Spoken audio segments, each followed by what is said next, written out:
ko ha tanga do tambulo alsi haketu yandi wala alim ben ala na wala hadal dam tala bafalan a'udhu billahi minash shaitanir rajim bismillahir rahmanir rahim assalamu alaikum wa rahmatullahi wa barakatuh. La paix et réconciliation au jama ke ana musul hana fata hal konton wuraina barin ya contrôle misilme ya contrôle tigninta ya contrôle fama jigo be contrôle mento afal bien ka assalamu alaikum wa rahmatullahi wa barakatuh. Alim mental jang ko hanyo matilin hanyo honna lo silo kam sido me musratar mustaqima sidoti se dunia en sotonya di mafo alkiyamola wo me fo non na donar ko ne alhaji go dol be na la nyom dam talaten mutalaten no mo alhaji bafuditi alhaji bafude amerique fo nenke ahala kanu ahala kitabo kanu dino la fasala jata balem nabe wala hada men kambi wala hada yimbe kuma kam belema wala hada yimbe kuma kan karama holuma wala hada yimbe kuma kan sitto mo holu be ma sitto la mer la luma wala hada yimbe kuma kan musuta la luma men se musuta ha konti lesia al hal musuta en konti dibije konti wodula o karamo ko sin homma so konti wodula to lay ba fode be kuma kan non ma inshallah wa se kuma na ndaji goluma mo ngake mo ko financial la salila ibe salila ibe ko be salo la salo wahto be ibe salo dila bar alta la ko ha fen tuje ki hi sobo fen na ila salo yimma sobo la est ce que o mo hero leti est ce que o mo normal leti kuma siaman be en kono ba ale ba fudde wala hada fulam bol jokki la parce que hado ke lundo anata do fananke ala kon sewo wala hada sifenge me men fanan jokki la wala wo fanan mu tawhido wala hadalati inshallah men ala men jokki la do inna parce que a moment jana na men bulala min ni min ti bi sabako le do ronto min ti bi sabani do ani 20 minutes do bi men ala wala hada yinka wala hada kende balemo ala hitulu lala nsem fanjagandi inshallah ba afalan na karamo ke ko bismillah alsi tunmado alhaji bafo de la amerique. a'udhu billahi minash shaitanir rajim. Bismillahir rahmanir rahim.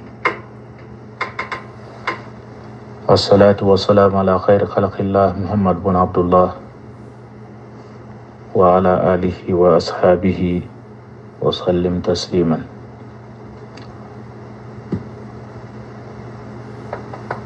الحمد لله رب العالمين. الحمد لله الذي خلق السماوات والأرض في 6 أيام ثم استوى على العرش يطفي ليلا نهارا يطلبه حسيسا والشمس والقمر والنجوم مسخرات بأمره ألا له الخالق العليم فتبارك الله أحسن الخالقين. أما بعد مبارنغلو l'union de la paix jamam batal konton na kilinya controla barinya controla control mi mo muslima dingal la control ti yawmal qiyamah sa control mi ko assalamu alaikum wa rahmatullahi wa barakatuh. Alhamdulillah Rabbil Alamin. Alim batamaso tanto masune subhanahu wa ta'ala in sago bala jongato nanyanta asagodu nato wakatu na sa sagodu ngato wakatu batamaso taraba sagodu nanto wakatu minna akhantara labang kunyi makam khantara kalimatu sahadatu kan khantara dangane yakan khantara limane yakan. So subhanahu wa ta'ala huwa alladhi khalaqa al-khalqa liya'buduhu. Maso laka jongaluda hadalulda ala koy ghabatu. Barjanim beduna na kumo konombe sito khalifa kontona ane sito mamburo bela deninga fenfen ne be groupe seninga nyin kono mba be konton na misilima ya kontrola takan na karama kholma kontrola takan na sabuni mama ani sito mamburo bela dindingo Sheikh Mustafa mba konton na benna ustajo konton na ustajo min be mo frayda dilati Sheikh Umar Tikine alhamdulillah nga bangel me bange wallahi adiyata bunyata ma o ni man tonya fo be tonya tanole fola tonya fola jaw amamandi wala ka kila magwa wala khatu ya annabi mol faqa ibnu adama dinga ni man damu tabi ku min nanja tilula aman damu tabi kabiri annabi mol waqatolle wakati janle multi moko ibilula nala entreti matron abi kelela bari ni ganna dunya to tegula sahabi abe ka ku yarin betege janga kunda bela sahabi abe ka ku yarin betege bari ngal mokol be sigi nyaadi mokol be dino en mutari nyaadi mokol be barinya mutari nyaadi ya lambe min kala ala la yamaron jole kala ban fonje intérêt défendre la ban mbe dunia nyaani ni ngalla ban fombe alkiyama nyaani ni ngalla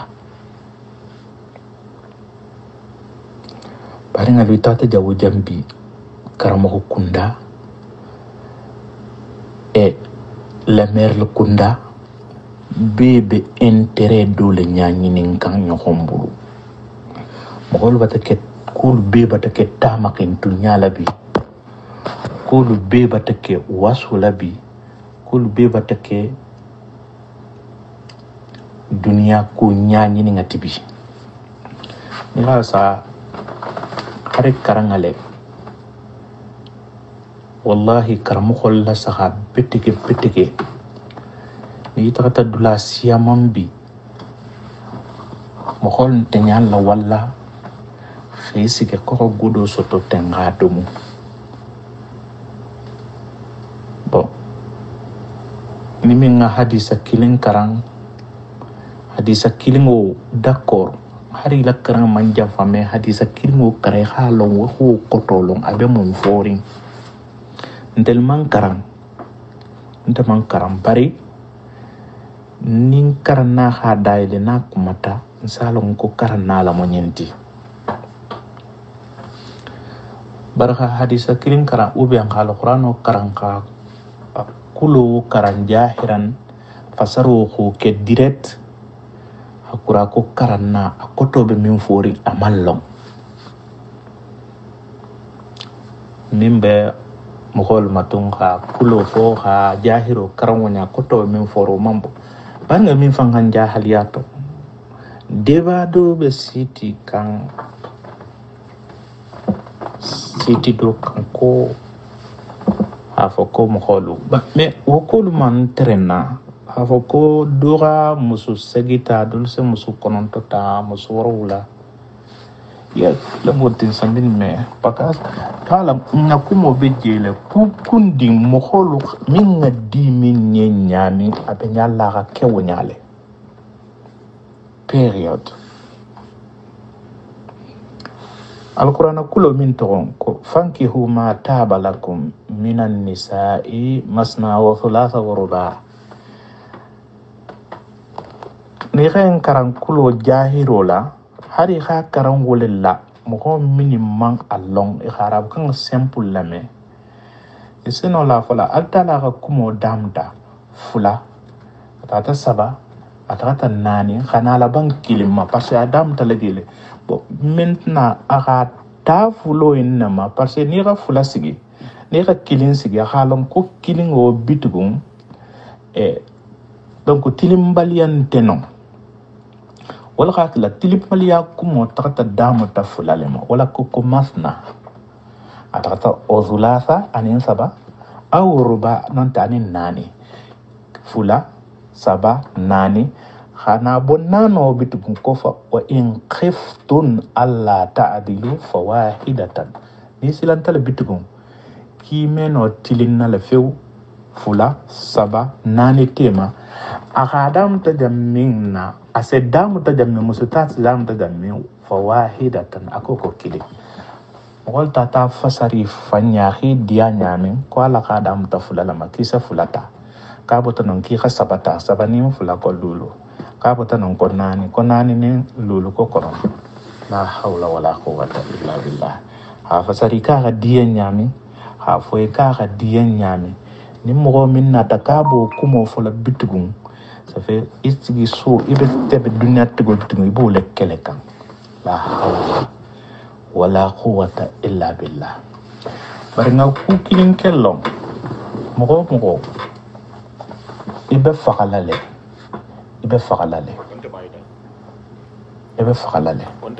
atala ha mo la ko mansone alquran ko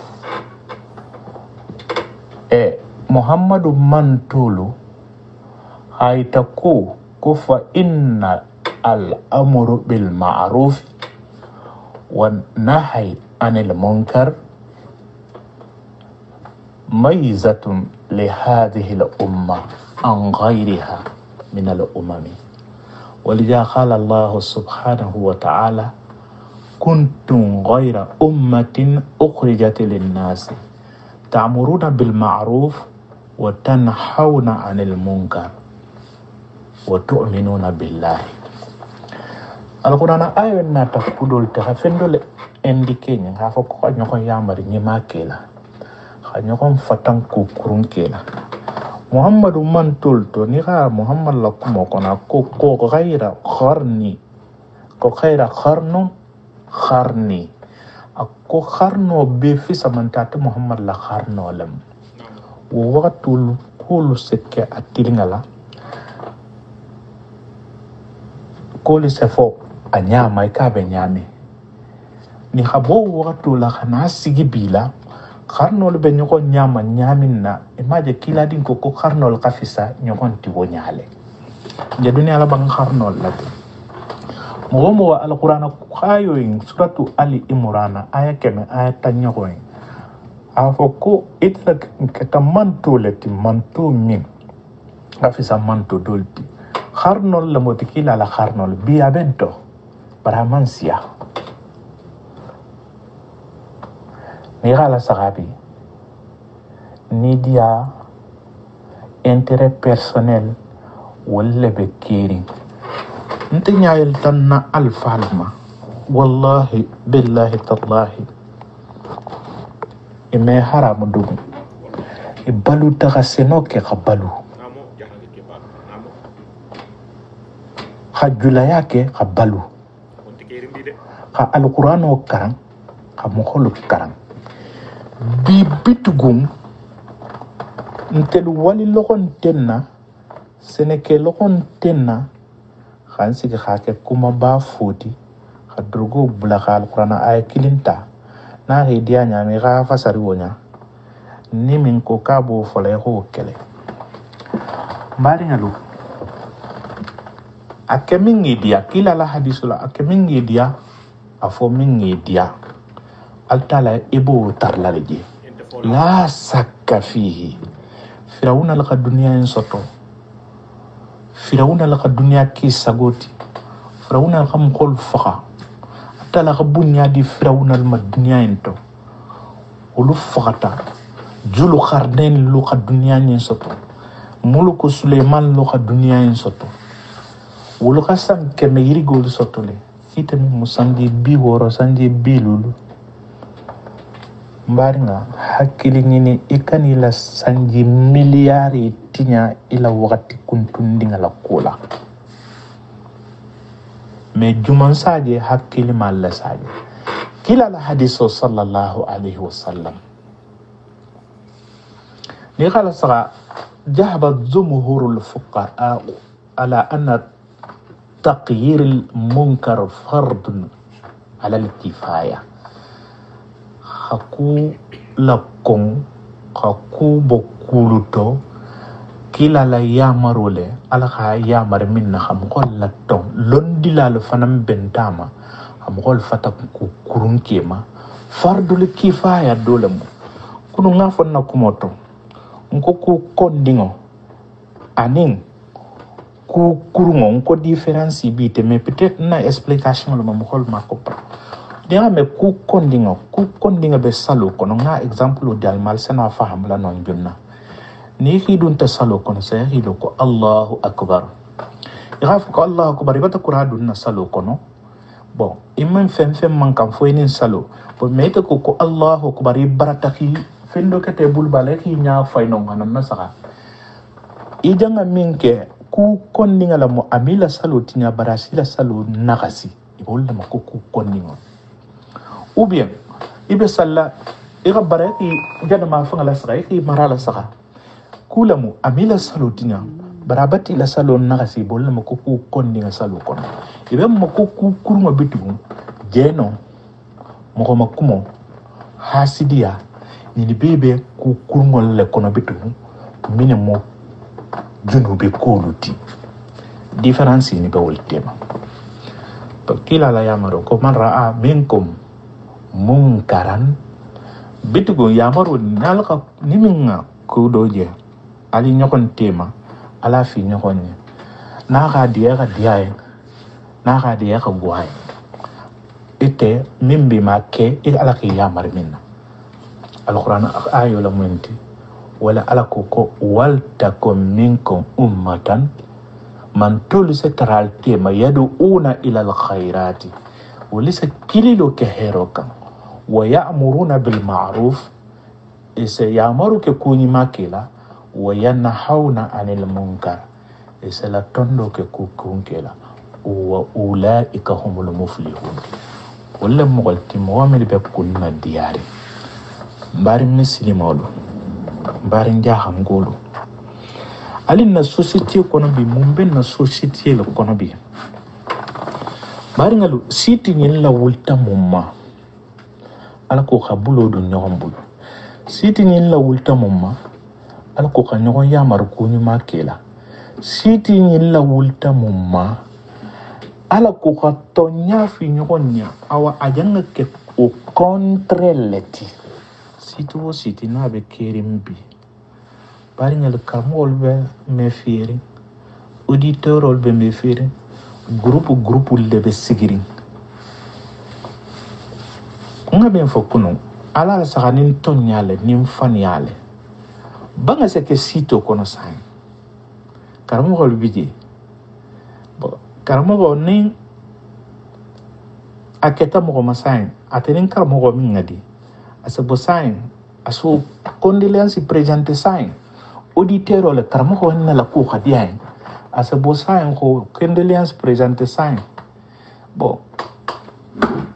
mais isa groupe la sara fana fanni mo ko kilimambo ime mo wondinge misni be adino mbe madinni munajan banga se ke jan sign sito la mwenti khafola je ala ko misni jigo mo hol khabaradio soto nyokon bulla wodorne anda nim banke tam ko mabe jamminna ati nyoko lu sawa saje do khanala tron siti ko na khafoje banga batakemma mo bari ngal kadwa nyokon be bari ngal nin to le kela nyokon ni alin na siti ni yele nafa na figiyatu la c'est tout den do ka kondo bo sai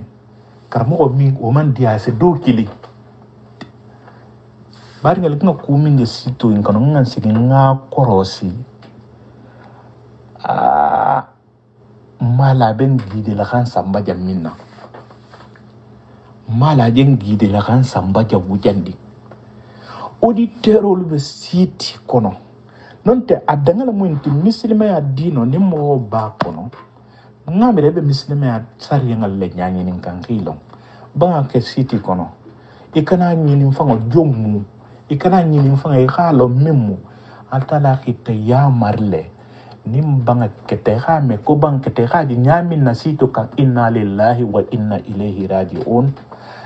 ila ya maroke ala ki ya mar minna folo ni bena la ko nyanyi ne so nyanyi kila tun se baratenne ila se baratenne baringalu situ dole fanga be kire bata to tala sa mele dole ko waxa bi yallam dole ko ado lem baringalu mohol bata entere ku tabi halunya hasina altala kula siti nyaja la nyamin na bitu fu mo kilin ne tito karamo ko kono mini fanga me itulo lo siti la nina ta hila kawando ke hila kawando la bola ata par karamo ko do nana ta ka kul kilin fo siti nga aseler kilin fo la sabak kilin siti wo dafe abu gardelin jonu benala kha ha kuma kan jonu benala kha amato nuwo manke dron ni tami moke ita muhasido lati be alim be tahala mintu o fanan be gatege khabala sain kumol ntijede hadisol tafalo ko kila koten e altala koten ni ko fuja wujanding ite bata magua ibata magua dulawoto mo fanti nyalla kila kwando me mo fanti nyalla fango hite la kwando la me bitigo be pari ngalu ni ma foko alako iko ko kila ko ite be nyalla mimmo nya khofo be bari ngol mo sawaboti ba fo mo sawaboti ali nga nyogo ya marku ni makela ali nga nyogo fatan ku kurun keba bari ngalo ali mbe min kela sitilla ali nga altala la ya marul muta ali nga fatan ni dial masitil kono ali nga fata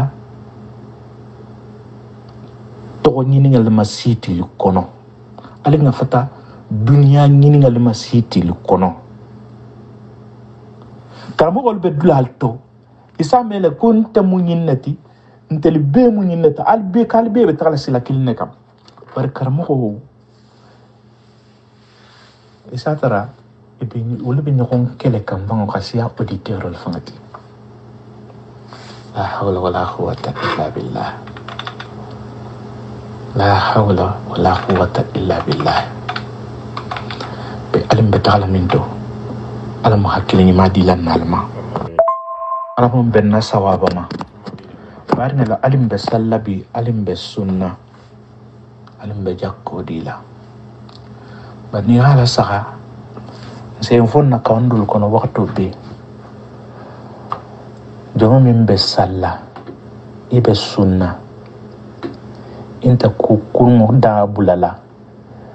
inte tinyarul da bulala baringal mogol be ntema wallahi billahi wuluda tinyaro minna abar wasembo khabum ita ko kibe salla alay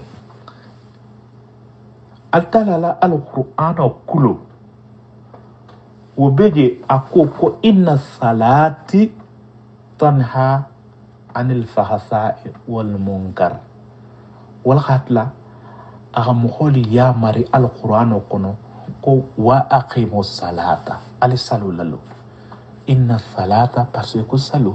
تنهى عن الفحشاء أسمخوبو كورون كلمة والمنكر أنينكو كونينكي ولا ذكر الله أكبر baringalu ayo ni meto nyale fori mais est-ce que ni mbe mborin daji gol kamba baringalu yangul mesilan jeno nya mesilan wan nyon na musunya ça fait ni taman silan jeno kela iman sila wandi musulu nya ba wandi musu farandonte ko bangame har doko nin ko tolla musulu e ma bonyo honna baringo kila ko sallallahu alaihi wasallam e khajeno ke silo ka mo kolay mom min long taka jeno ko musu bi yiri gola jani ka jeno ke mo musu la ka mello aw nyin dudun te jam gol nyala kuti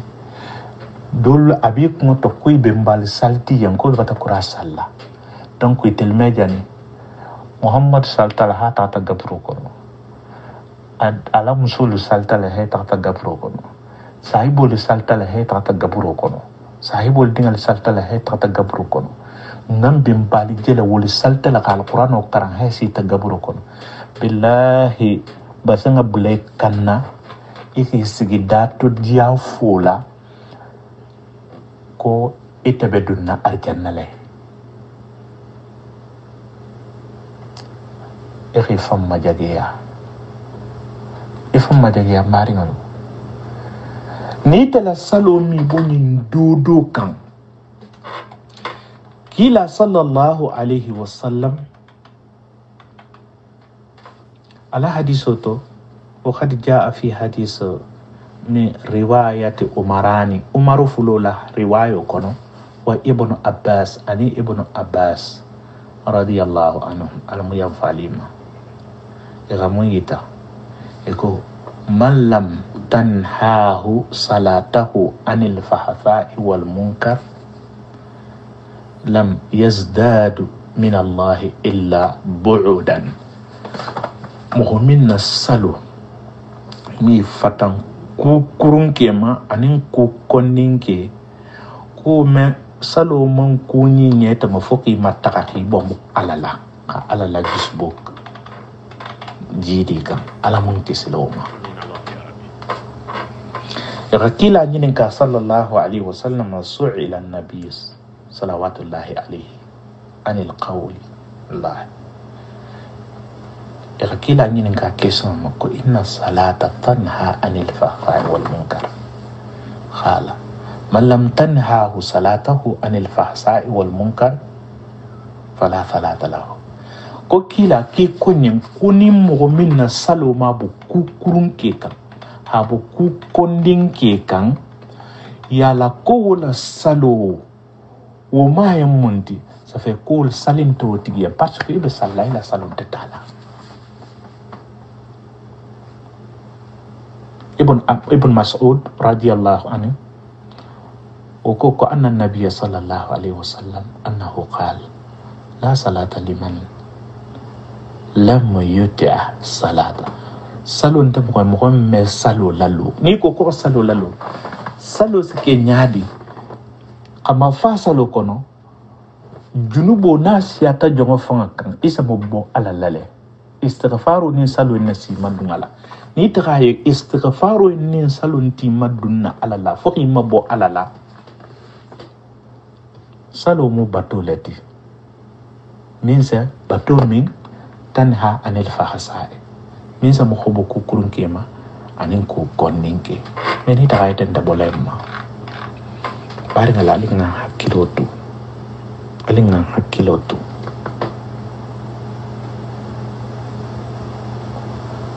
dino moko ka fo nyawonya ni ma fo tawhido silolla wallahi man fen tuje imam fen dim fo imam fen dim fo mais pourquoi mbe bularina intérêt li no fe igam wujo mo kelela afa batalu ana la intérêt doti haramu kunte mokol nyala fusiti pe bari ngalo alim betakhla minto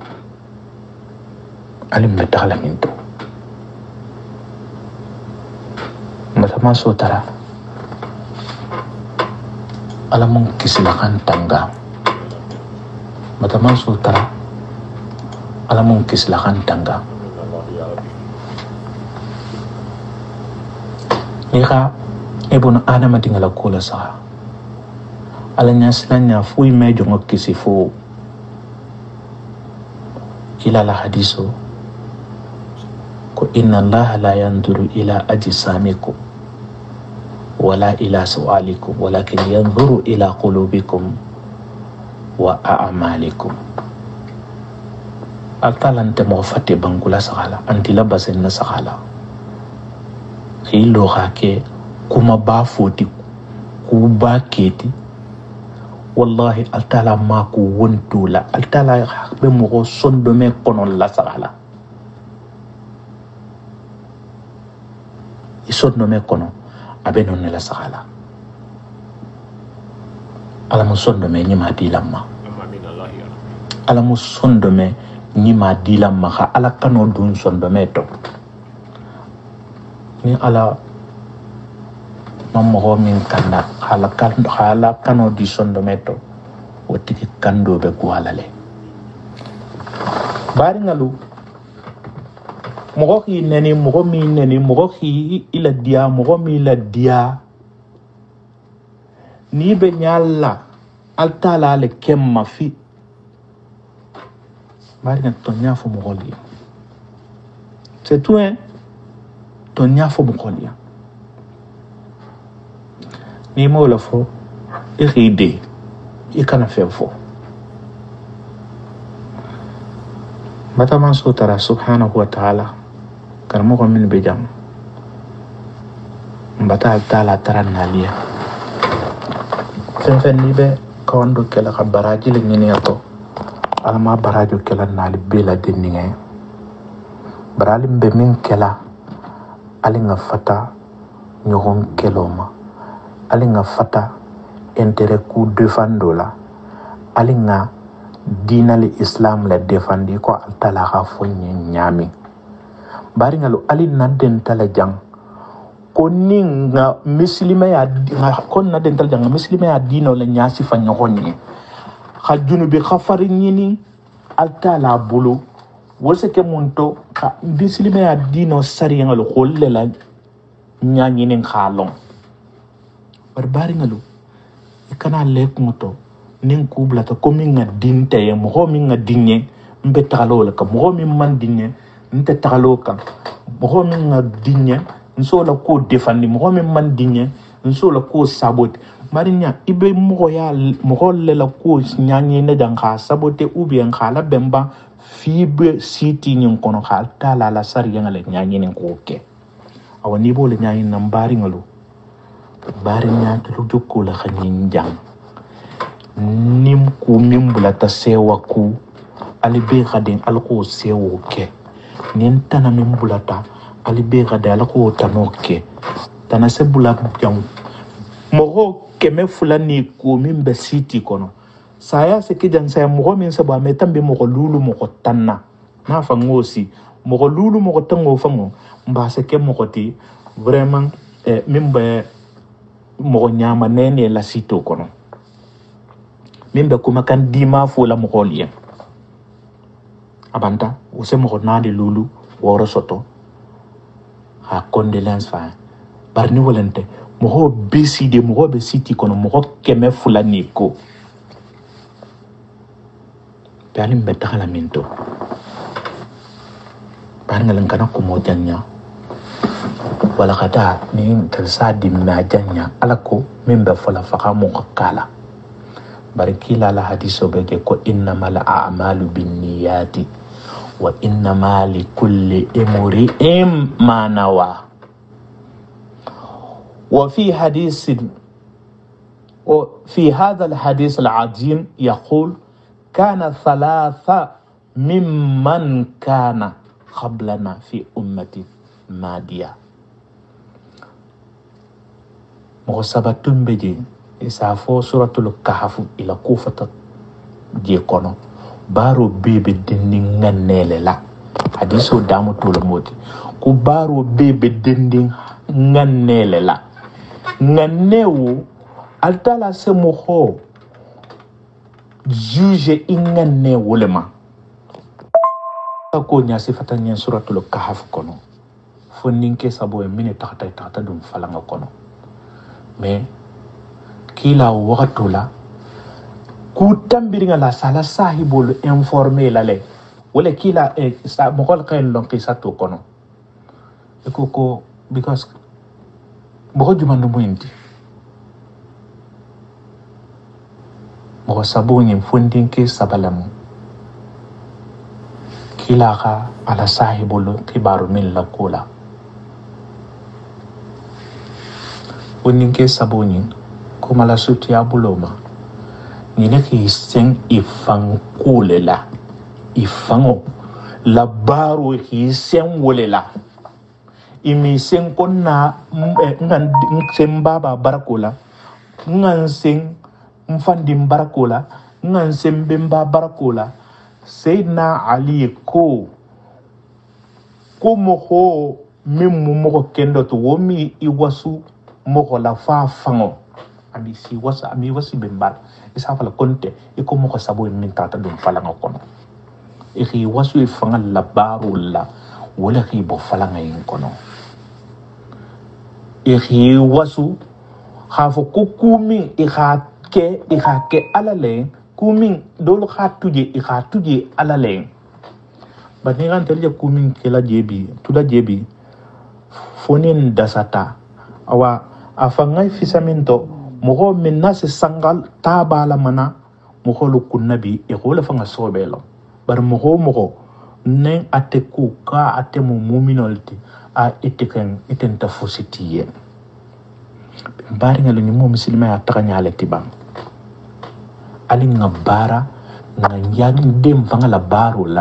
baro ka taka kunna dia yo mala kiyamatu wala ka fi sahande ngara nyago manene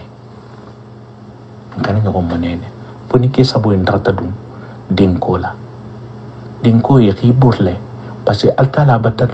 kando dum ejusuk ngoto e kandata altala ko alquran ko fajisna hum huda nakando jidi jusoto itata dula to ala ko himma takasate law waktu purunya be siaran sate kon mari ngani haja al balal be siaran dunya kono bi wallahi junubo le be siaran ku kurgo le be siaran dunya kono eluninga e konto fillingo e ko kal na jam fon kalim beran kalin na barula e mako mi kala bembala mo mi kala babala mo mi kala dinna mo ibeki seng ifansum barula e ka baru minike wala ki bo falanga nin kono ar-rasul sallallahu alaihi wasallam aka di musule kurna fatima e khadinyan dunya beti e khadinyan mo beti bari ni ga alakuta alaka min fo imoke ko me fusino yen yo malaka yamatu ni alaka muta ataman so tara alamu matilina ngana ko mo jam faya benna shekho konton na betekes anala kawandi dimal Sheikh Umar anin karmo ko tolu ay matramelu mbal be konton na sito nyin kono e mari nga Sheikh Umar ke kinelu mbal be konton na sito nyin kono Sheikhul Fazazi lumbal be konton na sito nyin kono ndafa nga terike Muhammadu Jabi Portugal mbal be konton na sito nyin kono kontrol barkalingala fana jigo kontrola alingan timina dia mogo be yamaro kala kuni mala etiki be gwala la mogolia bar la gwanya we fankan wala sa e kana mogo fangala sa nyala nta kultu tambi manya si fala mogo bar e ko hono dongu imakanya e tori ndese dimima isa dimi heka se am fam malon kibe dimindim telama ba malon fam manya ni fam kibe dimindim ya marta minna ngamilo mbola fola mallondi me ngamin ding don diga min karambola fola batama sutra subhanahu wa ta'ala alamun be sutra la kan kijabo sabu ni mablamma rabbana taqabbal minna innaka antas samiul alim وتب علينا إنك أنت التواب الرحيم اللهم صل وسلم وبارك على سيدنا ونبينا محمد وعلى آله وصحبه وسلم متى تعالى ترم بلد إنه رم لبن كوني مادي لما السلام عليكم ورحمة الله وبركاته الحمد لله نالا بافو دي لمو من مالو على بافو دي جابي أمريكي وحطو ينتو مبتالو على حكم لبن ميلجان Rasulullah kadim muso yen jammenna kona ala kuta ko ke sinen kame ku noye wo mo rasulullah sallallahu alaihi wasallam baranga lalin sen timina di alin sen wakali ala ba fo de khafo le jansain na karamo holu surtout na karamo holu itelle montelien exemple ti itelle bentelu kawande kan ko men ngani mem manni mo men sa ko men ngani mem manni ni ho ni mo hoje ni honna dum karamo holu dum mo anin karamo don te bending anin karamo do be date gen no to ubi anin karamo do me kuma ubi asa date ge ala bun kono mo hodo la dinga do amusu do la ubi ko do la lonna le dum moyti ko wol be dum haramu tale donc karamo ko men sa fo ko kale kanan tele saha kombe men fola kali wala me o karamo ko kulu man sonia nga kaytel la sahala nga kanne nga karamo ko jati la saha membe kawando bola jati nga kanne nga exemple ta telema o karamo ko men ba fola ko nyi ngani nyi manni man ka te jala membe la ton dim mo holuma aben kawandi la men na koy manni normalement man kan ka karamo ko jela o kala akata na musuti akata ni siti mo holuti mbarnga ajana men fonna sito in dol biji mo hokem fula mo hokem saba karo se dum ala hase bala dol biji tum luwolu dol be controla bar lun kilin e me do jabe sa controla sa gila mo fama me control ke ite biji munna nim fato keta mo hokem fula sitar le sito kono isa fo ko kar fato betake mo hokem fulo biji har mo hotanga wato dulu sito lu be kono aha doho men se nanare khaf ko inna lillahi wa inna ilayhi raji'un wobe masilandinde side jama be siare nyohon kan kombe dino le de mala kombe dino la fasala adaji gontenna wobe masilandinde nje jam wala hadala muyinti men de tambi kan te wala hada yim wala hada al hajiga balati barni asito kono la sakate mo jala hadi mania so taten kibe into talala ala ko do fana ngala sakay telifi so adulu be silandi parce que mo hol sisilan mo hol le nyabi ha hani ala taala nya ala kan amen je fona jante do bi jato talala ho bala bara be silandi ko ni ngato tala sayin mo hol be na ala jalla le ba fala ko ndana musafa la sito ko le to talate do se ne kili ki ha to talamun na e be silanna wala nya ha hani alanya Allahu akbar woto gelle be kiri ni be silanna alanya e be silanna alalanya mo ho bunya e ha to ala mo ho ya dula donc mfana bi jande ko rilinne men na tara hay mbulali sagoto wala hada sifa ino hayni bulal sagoto hala ko nga continue fammu na fangala ala ko ngalo men nga nyani men manni wala hada be mbulula ne ala umar jikin derbe naari so meni samedi lungo bare ala ba fu de wala hada du hanan bi janten ha ben taw yido ma mbole jokkilay na tali hitul malo inshallah bari ngalal hakkatu kiliyo dun ta koto be misilimo be konton na groupe wonin kono bar musolu baringa ke malu karamoxolu bal be kontonna karamoxo fen ni be faydo do dila jambe sito khalifa kontonna xanna sabni ma konton cheikh mustafa sawane ani ala mamboro be min be jam kono la min be fayda dila min be walla li wajhi llahi altala nyani nga karamoxolu la mer lalu baringa musmalu baringa ke malu fen ni bijam bal be konton na muslima ya controla iko ala ka ya marala nyami bari ngalun na ta kana sumun dondi alhamdulillah rabbil alamin television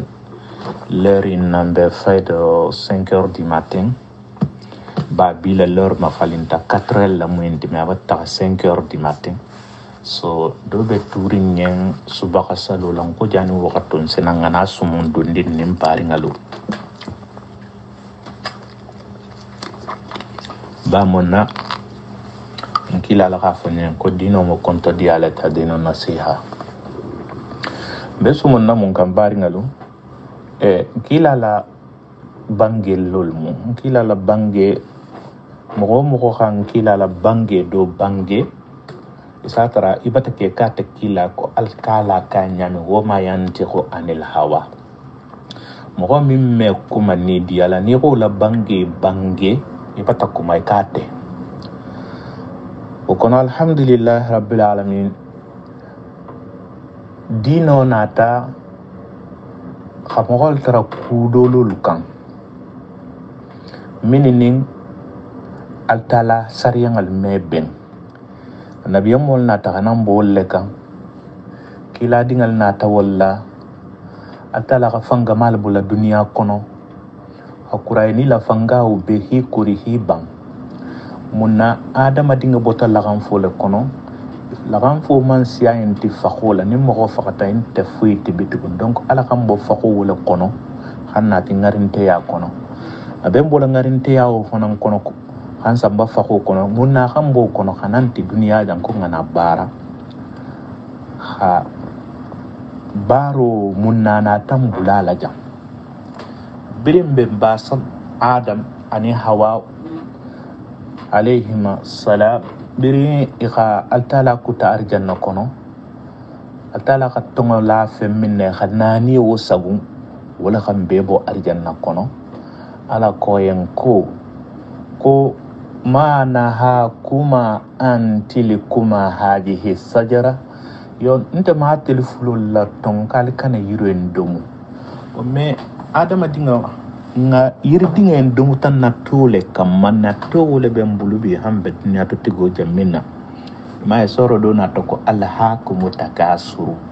hatta jurtumul makhabira yo ko nyokon nakata dunya nyanyi nge nyinna ba ali occuper la hamali kalima to khalis muta alla jigidin ko kono bo nkila sallallahu alaihi wasallam dino naringo dino mu kuflaleti alquran was sunno alquran o kila kuma kango ninte minja kuma la aliyantan kuma ninna tati ma fon ko kila la kafo ma fon ko ala la kafo ma fon ko sahiba kendo la kumole khulafa ur-rasidin naga mo khodi ala sa kuma wota na hidiya khala bula fen dintima barnin ko mo ko ala ko kila ko o bata kima obligatoire ti munna ala nabe kumala mo goliya aga na kumala dunia be wotumo dino ma yele betege dino man fring da jense sa ko ya ayuhan nasu sa mo goli kili ya maro min mo khabbe ya mari bo aka ya maro in kililo ke ya maro in ke han dolu sonta ilimaniyata imuminiyata maintenant killo dolu na tabitun ko ya ayyuhal ladina amanu yo nabe killo kala bitugun asa kilili ke mo wala ko mo mini sonta mo mini limaniyata bon alhamdulillah altahla alquran be solirin nyamin atele dronga solinya alo bo ala kiladi ngol ko nyen ko ako kullukum adam wa adam min turabin dija bo qalbe mu adama dingalati adama dinga o bota banko le adama fa lasilo mu banko le ni qala sara imam al-bayhaqi ala hadith sultanin jabir radiyallahu anhuma ulko anna nabiyya sallallahu alaihi wasallam ko kila menala kumala kila la dajigo dole kan dajigo le be kila bulu ni mingi ya kha dajigo la altala kha mi fo nyal qur'an ko no katela mun nabi ya khara ngati dajigo to o dajigo mi do babulu bena la wulle fo la parce que ate fango ko mo juma no ma te sigi nyokoti arjanna ko dajigo ni ma tigo lem o kila la konya fi hajjatul wada ako ko ya ayuhan nasu hajjatul wada'i mo fen nabe arafa kena kan wongo nimbe mo muslimo lati bon maintenant mu'mino lu bato bitu me be ke mo muslimo wala khatla hakillo kama fa ko ya ayyuhal ladina amanu amofo akoko ya ayyuhan nasu because fen ni be kena kan wonga ka bele kili ahamon fo akoko inna rabbakum wahid ko albe marigo mo man sakilin nati wa inna aba'ukum wahidun albe baba mu mo kilinnati la fadla lil arabiyya bon ko fi samante yante arabu yati jan kenayen kambi alal ajamiyya si koten kan yani nation koten kan wala li ajamiyya alal arabiyya nation koten fananti jamme sa fo ku ga fisale fana arabo liti ko wala li ahmar alal aswad yo ko po wulen po rouge ko man fisa fana po noir ti fait fata jaune wol ban fisa fata finga fananti okay wala li aswadu ala al ahmar fimma man fisa ya wule mati illa bi taqwa kufu ala nyasilam isa fisa mantiya sutu nyame ila ala nyasilam ala si fisa ya kafu nyogoti nonte ibnu adama dinga kila feje wakatu moho wu man fisa doti do amay dodo la fisa ya doti ولقد لا وفي حديث الأخرى نخلا حديث كتلا سغا أبو داود والترمذي ولنا تمنتي أكو كو الناس بنو آدم كو مخول مو آدم بمبا آدم دينغالتي بيمو بمبا آدم لدينغالتي وآدم من تراب آدم بوتا بانكولتو ولقد لا نتا القرآن كنا على كمون فو نينجي على كو خا نياسي فاني مخو دول بولا nord la dolu be bola south la dolu be bola west la ni bebe takala kumbe na ben tilibo kilinge nele ni bebe takala benna tilibo ina la makka ina kono ka krijo keje wala khatla altala kha alquran kuru inji kha itamambal muhammad la ko yen ko ya ayuhan nasu atel mo min bebe bola dunia fanga be kana benjang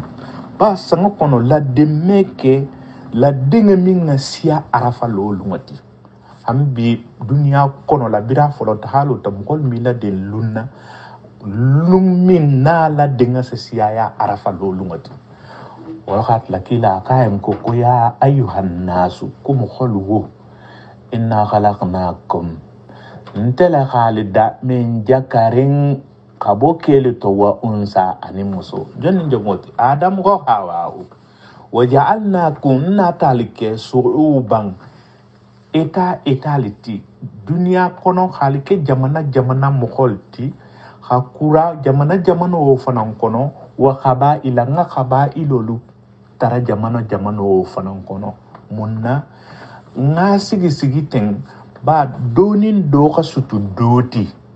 ngayo ke munna alako khanali bela dem fanan dula killing alako nalaki nyokon jefi nyokorde ko ni munna ka kilinati ade ni ntum mufakini mbemba la mukente de ta'arafu alako alaki nyokollo bar bo be silen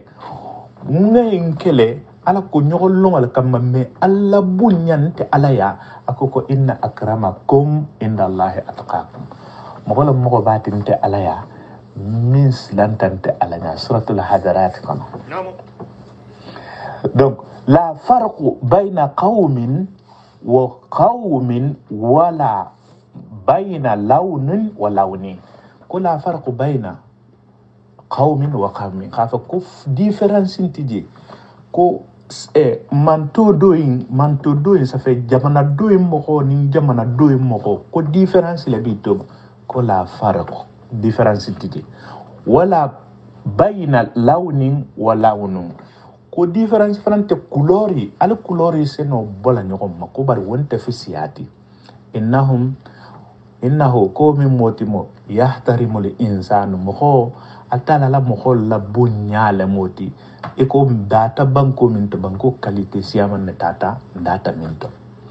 me ay watani itata ke jamana mo hotin kana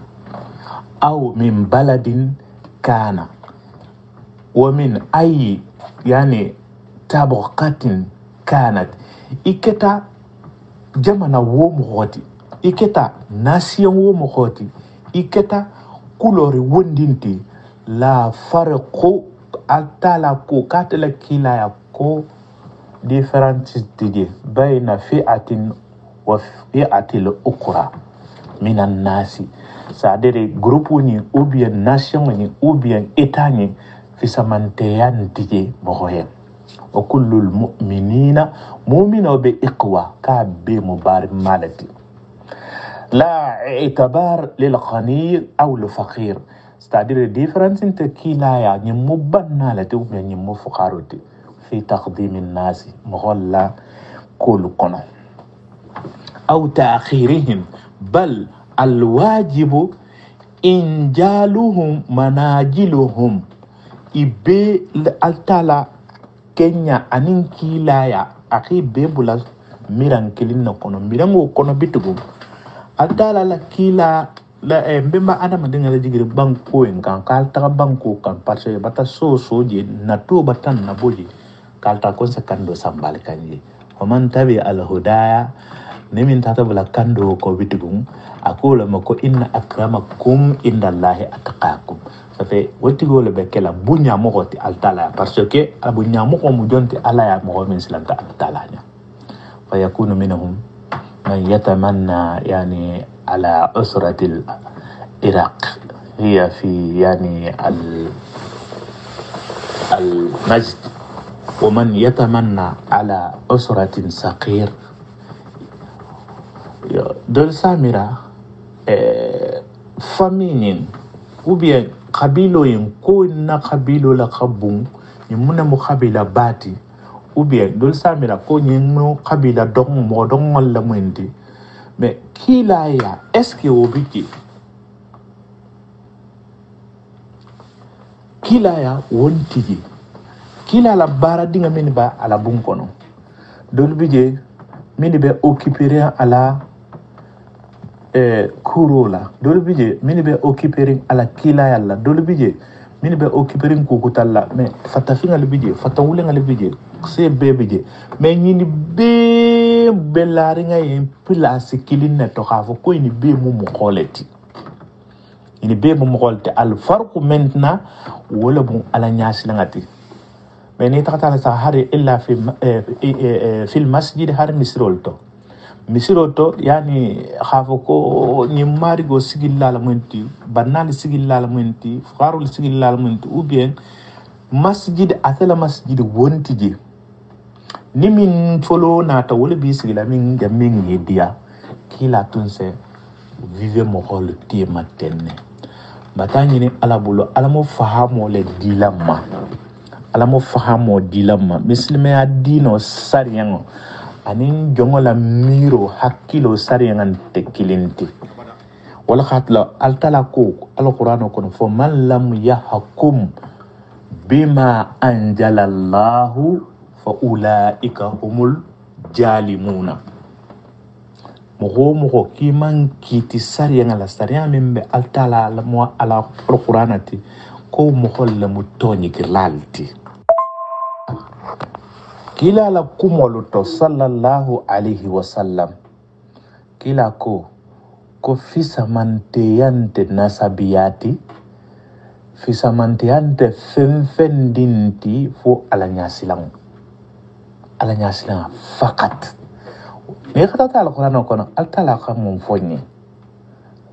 atala konya alquran kono ko fa ija nufiqa fi suri kotumo mi muhammadu nin sara fi de khabutu fi fala ansaba bainahum hafo konyi mujabilati nyimu daramelati nyimu siselati nyimu sawanelati nyimu jansokolati ako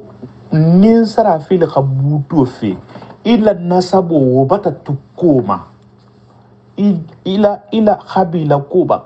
mamu kubalti ba mumunti ba akoko nin sara fil khabutu fi lumem ko wontije wolungo wonteje wabata ban wolungo few fala ansaba bainahum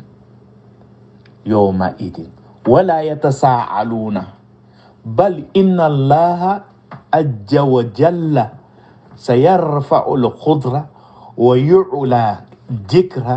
وينزي من العجاب ولو أتلا من سبا سبحانه وتعالى wallahi ni keta bara nyima ketati keta altala nyasi lannati asi kotota wulungo kotota la khi gagné khi kisi jaxan kato ma yaxan kato siaket de arsiaket wo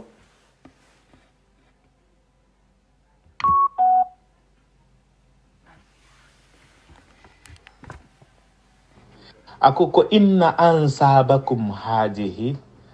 laysat bi sababun ala ahdin wa innama antum waladu adam ako khafo bitugo ni ga korosi albimu adama dingalati jabu moy natala khana lalla mo golle kha fisamantiya altala la fisamantiya bitugo khas do so nafulla khado ke horoti khado ke jonti atala khay mbekele me nyimbe botam bemba adama dingaleto bemba adama dingala dingam dinga be mo wuta kata sila kendo kan mo keta ala nya sila nati wala mo ko kendo baringala no humo jumanti annabi mo lutu mo jumanti annabi mo kila dingal me nyilla dimbalu kunna guata munna nuhu dinke wokunna guata han ala diminta nuhu bulu akayen ki kana ki dinte dingaynti idinte dingaynti est-ce que nuhu la annabi moya nuhu la kilaya dinya est-ce que wo khadinga lambe bunya bangasiya mogoti min mansali ani nuhu dinkewo ibe kili altalaya wala khatla ko inna akramakum indallahi atqakum nuhu la musobeten lutu la musobeten firawuna keta jigo jakubati firawuna ko afanga yen ko ana rabbukumul aala firawuna muso wonna asiyatu waka altala tara ko mari gon kise firawuna nala masibo ma ikan kise alala fanto bayama ikabullo ni arjanna kono firawuna musome mo asiya tuti baringa waka arjanna soto wal khatla altala ku killing mo holu hakkilo nyamu min jela bara ni khabarata ise sara wo soto ikhabara wondinke bo sara le soto la matama so tara subhanahu wa ta'ala alamu hakkili ni ma dilamma mata tara alamu hakkili ji ma dilamma fen nasen kunna gwa alamun be islama bari ngalu alinga sabari alin je jammin naten wallahi be se arjanna soto ten isa jahannama soto janne fo inganne la kasinia mo fi inganne la kasinia kitu tege ifamma ibe kitu kiti tege la atege famma kana tege mo golmade ni kitu sita sai bon kito imira bitugo est-ce que kito min jalara te nin aben telema bon nin kito in tonye go ben tele kamba kiti la nyadi janga kiti la parce que be tonye go to ou bien tente tonye go to kiti e famma dani be kiti la mo holma be hi so sumaya haya fa nyoma ka kito la ifam majani bala la mo kutama mimme kuy may kana ke mugola minga diya wo kanu doliyen e kana do kala do la busala altala ko ame dogo si do la busala ame do tonyege doyen bo membe kile akal na be mol yamari nela aka kila dingal fana yamari nela ko ka kiti ala sari ngala kila dingal yamar tolla dun ko kila dingal yamar taminna ko mumino le fada fana yamar walla donc na wonya ala mom benna sawaba ma allahumma ahsana aqibatna fi umurina kulliha wa ajirna min khizyi ad-dunya wa ajab al-akhirah اللهم اقسم لنا من خشيتك ما تحول به بيننا وبين معصيتك ومن طاعتك ما تبلغ به جنتك ومن اليقين ما تهون به مشاكل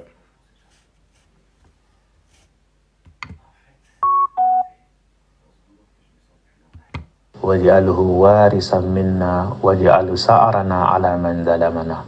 وانصرنا على من عادانا ولا تجعل مصيبتنا في ديننا ولا تجعل الدنيا أكبر همنا ولا مبلغ علمنا ولا تسلط علينا من لا يرحمنا اللهم لا تداء لنا ذنبا إلا غفرته ولا هما إلا فرجته ولا دينا إلا قضيته ولا حاجة من حوائج الدنيا والآخرة إلا قضيتها يا أرحم الراحمين ربنا آتنا في الدنيا حسنة وفي الآخرة حسنة وقنا عذاب النار ربنا لا تزغ قلوبنا بعد إذ هديتنا وهب لنا من لدنك رحمة إنك أنت الوهاب اللهم إنا نسألك عز وجل أن يوفقنا في ديننا وأن يهدينا إلى صراط المستقيم سبحانك رب العزة عما يصفون والسلام على المرسلين والحمد لله رب العالمين السلام عليكم ورحمة الله وبركاته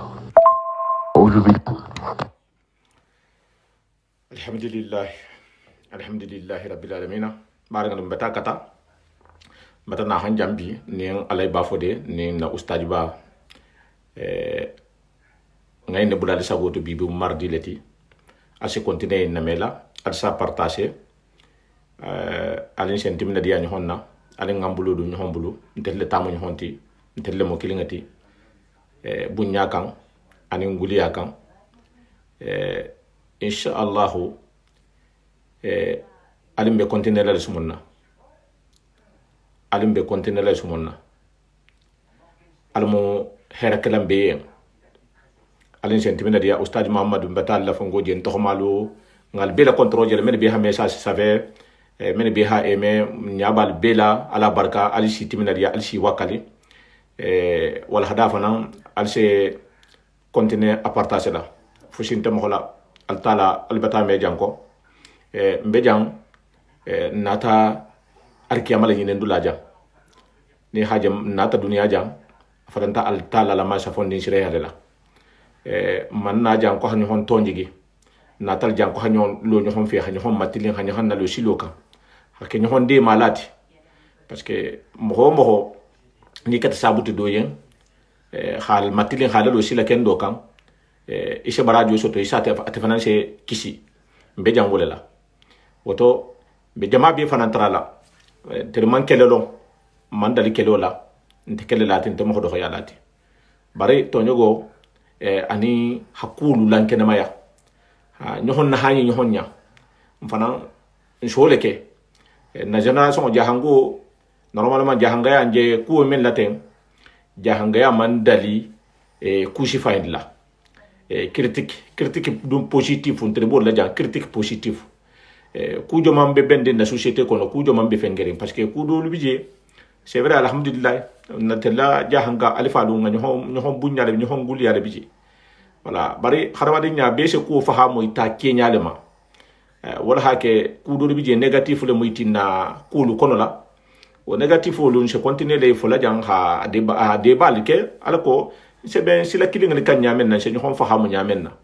donc mbetalo jang lon na le beta ko mamma fisamante ya mu jonti jombo fisamante yati nsa fole karamo ko jana wala fo jam ha ko fo menga di te dayen problème fu sinte afo ya khashia fola bar woni altala la sari ante kedinte de mo hodu ni hanni la baro ke hakku mo foten tum ko hadolu toro hadolu ya hankata ila ko la ni kuma kan adula anin ke baro dula parce que ita haji wonyale altala dum ma aman safe wonya man fo wonya donc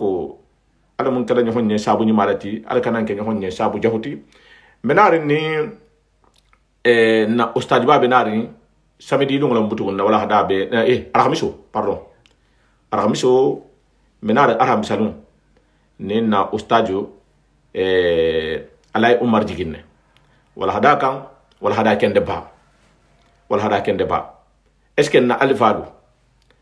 e se doa menke kalmo fembolito menga siedi o duawo menare parce que ninga kan katala parce que abente lidolien ko mo hola siye bembati ou bien mo hola siye fati ko onte normalti wala hake be continuer la ñoxon sensibiliser la jang ala ko ni men be keso mata wala keso mata inshallah hafale en content ni mal doxal dingal ko mata ñoxo Mustafa Sawane mbota bar la be mbota jeri tar la mal betan kenya je ko be korili bar ni mun na devoir le ti ala ko xana wala hada yambula al sagoto al shay'in na me wotumo al sa partager ba fala ko salamu alaykum wa rahmatullahi wa barakatuh Mustafa Sawane union de la paix.